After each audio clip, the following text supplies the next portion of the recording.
میں بیان یہ کر رہا تھا کہ وہ لوگ جو ایمان لائے مکے میں وہ تھے کہ جو یقین کامل پیدا ہوا تو انہوں نے کلمہ شہادت ادا کیا. گویا ایمان پہلے اسلام بعد میں، ٹھیک، لیکن مدینے میں آ کر حالت بدل گئی. اب مار نہیں پڑتی، کبھی کبھی جنگ آ جاتی ہے، کہتے ہیں نکلو اللہ کی راہ میں، ویسے تو مار نہیں پڑتی نا، لہذا اب صورت بدلنی شروع ہوئی.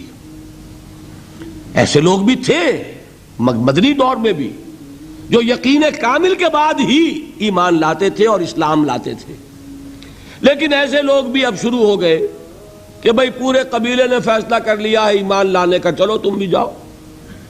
اب پورا قبیلہ لا رہا ایمان تو کٹنا تو نہیں سوچتے، چلو بھائی. چل کے حضور کے ہاتھ پر بیعت کی، اسلام لے آئے، لیکن کوئی دھوکہ دینے کا ارادہ بھی نہیں ہے، سمجھے نا؟ دل میں یہ نہیں ہے کہ اسلام کی کوئی جڑ کاٹنی ہے، اس طرح کوئی سازش ہے، کوئی دھوکہ ہے، کوئی فریب ہے، یہ نہیں. لیکن مثبت طور پر وہ یقین والی بات بھی ابھی پیدا نہیں ہوئی. بات سمجھ رہے ہیں؟ یہ کیفیت کب شدید ہو گئی؟ اذا جاء نصر اللہ والفتح ورأیت الناس يدخلون فی دین اللہ افواجا.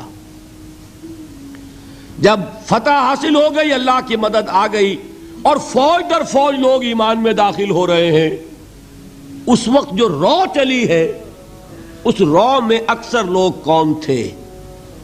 دھوکہ نہیں تھا، لہذا منافق بھی نہیں، لیکن مثبت طور پر وہ یقین والی بات بھی نہیں. وہ تھے لوگ قالت الاعراب آمنا قل لم تؤمنوا ولکن قولوا اسلمنا. یہ بدو دعویٰ کر رہے ہیں ہم ایمان لے آئے. اے نبی ان سے کہہ دیجئے تم ایمان ہرگز نہیں لائے ہو، یوں کہو ہم اسلام لے آئے ہیں. ولما يدخل الایمان فی قلوبکم، اور ایمان ابھی تمہارے دلوں میں داخل نہیں ہوا، لیکن ہم اپنی شان غفاری اور شان رحیمی کے طفیل تم سے یہ رعایت کر رہے ہیں، اگر اطاعت کرتے رہو گے اللہ اور اس کے رسول کی تو تمہارے اعمال میں کوئی کمی نہیں ہوگی. سمجھ آ گئی بات؟ اب اپنے حالت پر غور کیجئے، ہمارا حال کیا ہے؟ وہاں رو چلی تھی اور یہاں ایک چکر چل رہا ہے. باپ کا بیٹا مسلمان، اس کا اگلا بیٹا مسلمان. وہ جو میں نے کہا تھا ہم مسلمان کیوں ہیں؟ By accident of birth. ہم سوچ کر ایمان لائیں کیا؟ ہم نے خود غور و فکر کے بعد ایمان قبول کیا ہے. اللہ جس سے توفیق دے دے، ہو سکتا ہے، اب بھی ہو سکتا ہے. سوچئے، غور کیجئے، تفکر کیجئے، شعوری طور پر ایمان لائیے، وہ ایمان اور ہوگا. اب تک ہم میں سے اکثر کا حال کیا ہے کہ صرف ایک چکر ہے نسلی، نسلاً بعد نسل اسلام آ گیا. اسلام تو آ گیا، کیا ایمان بھی آ جائے گا اس طرح؟ ایمان نہیں آتا اس طرح، اسلام آیا ہے. ہمارا حال کیا ہے اکثر و بیشتر؟ وہ اسی آیت کے مصداق ہے. قالت الاعراب آمنا قل لم تؤمنوا ولکن قولوا اسلمنا ولما يدخل الایمان فی قلوبکم. تو بتائیے ہمارے لیے کتنی بڑی نوید ہے یہ، کتنی بڑی خوشخبری ہے یہ کہ اللہ نے یہ وعدہ کر لیا ہے. اگر بات یہ ہوگی کہ جب تک ایمان نہیں ہوگی نہ نماز قبول نہ روزہ قبول، تو ہمارا کوئی مقام پھر تھا؟ اللہ نے کتنی بڑی اپنی رحمت فرمائی، کتنا فضل فرمایا. اس حالت میں بھی اطاعت کرو گے تو اللہ تمہارے اعمال کا اجر و ثواب عطا کر دے گا. اب چوتھی چیز، نوٹ آف کوشن، یہ اطاعت ہونی چاہیے کلی اطاعت، جزوی نہیں. جزوی اطاعت اطاعت نہیں.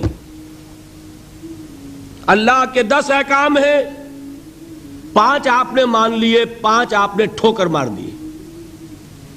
کیا کہیں گے اسے؟ یہ اطاعت ہے؟ سمجھ لیجئے، یہ جزوی اطاعت اطاعت نہیں. اس پر تو اللہ کا غضب بھڑکتا ہے. افتؤمنون ببعض الکتاب وتکفرون ببعض. کیا تم ہماری شریعت، ہماری کتاب، ہمارے قانون، اس کے کچھ حصے کو مانتے اور کچھ کو نہیں مانتے؟ فما جزاء من يفعل ذلك منكم الا خزي في الحياة الدنيا ويوم القيامة يردون الى اشد العذاب. جو کوئی بھی یہ طرز عمل اختیار کرے گا اس کی سزا اس کے سوا اور کچھ نہیں ہے کہ دنیا میں انہیں ذلیل و خوار کر دیا جائے اور قیامت کے دن شدید ترین عذاب میں جھونک دیا جائے. وَمَا اللَّهُ بِغَافِلٍ عَمَّا تَعْمَلُونَ، اور اللہ غافل اور بے خبر نہیں ہے تمہارے کرتوتوں سے. He knows you through and through. وہ جانتا ہے، وہ تو تمہاری نیتوں کو جانتا ہے. ان اللہ لا ينظر الى صورکم ولا اموالکم ولكن ينظر الى قلوبکم واعمالکم. اللہ تمہاری صورتوں کو اور تمہارے مالوں کو نہیں دیکھتا، وہ تمہارے دلوں کو اور تمہارے عملوں کو دیکھتا ہے. هي الحلقات تحفظني بآيات من القرآن، هي الحلقات تملأني بحب المصطفى العدنان.